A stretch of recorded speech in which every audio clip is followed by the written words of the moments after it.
Bien-aimés dans le Seigneur, bonsoir, bonjour, de partout vous nous suivez en ce moment et par rapport à l'heure que vous nous suivez.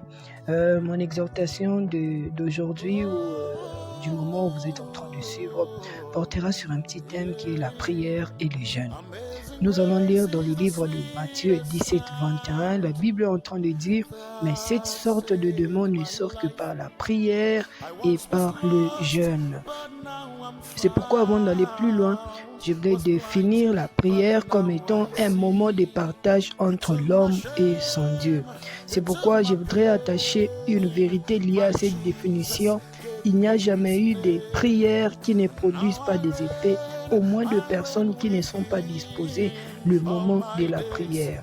Et pour définir le jeûne, nous définissons le jeûne comme étant l'effet de se priver de quelque chose que nous faisons d'habitude et que nous aimons.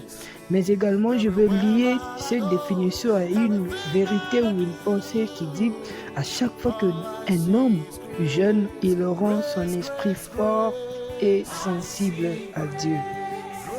C'est pourquoi je dirais ceci, Dieu n'a rien à voir avec notre jeûne parce qu'il ne regarde pas notre ventre lorsque nous prions. Mais c'est avantageux pour nous parce que le jeûne est la nourriture préférée de notre esprit.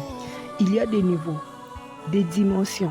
Même si Dieu nous aime comment, pour les atteindre, il faut jeûner et prier, comme le dit dans Matthieu 17, 21. C'est-à-dire il y a d'autres fléaux, il y a d'autres démons par exemple, qui ne sortent que par le jeûne et par la prière. Il y a également des obstacles, des problèmes, des défis. On ne peut le surmonter et le vaincre que par la prière et le jeûne. Exemple, parlant de Mardochée, où il voit qu'on devait tuer tous les Juifs. Il dit à Esther, nous allons jeûner, nous allons prier.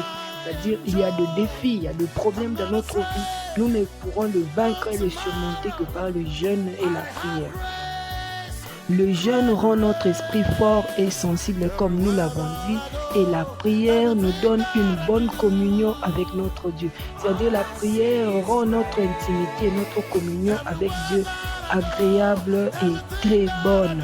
Les informations que nous recevons dans la prière sont gardées par notre esprit. C'est pourquoi un esprit fort garde et conserve les informations, tandis qu'un esprit faible perd les informations que nous recevons de Dieu lors de la prière. La perte régulière de rêves prouve et démontre clairement que notre esprit est faible.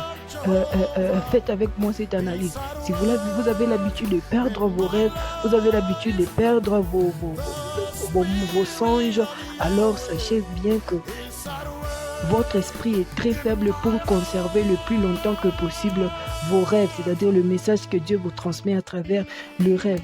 Si tu donnes régulièrement la nourriture à ton corps, un jour ton corps te demandera le péché, parce que le corps aime le péché.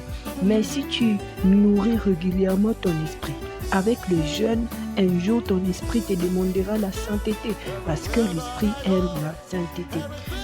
Je finirai par cette pensée pour vous dire, il n'y a jamais eu de jeûne et de prière où Dieu ne parle pas et n'exauce pas. Le jeûne et la prière attirent l'attention de Dieu et il exauce nos prières. C'est-à-dire à chaque fois que tu te mets en train de jeûner et de prier, sache que moi j'ai toujours donné cette illustration, tu fais une sorte de pause au ciel et tout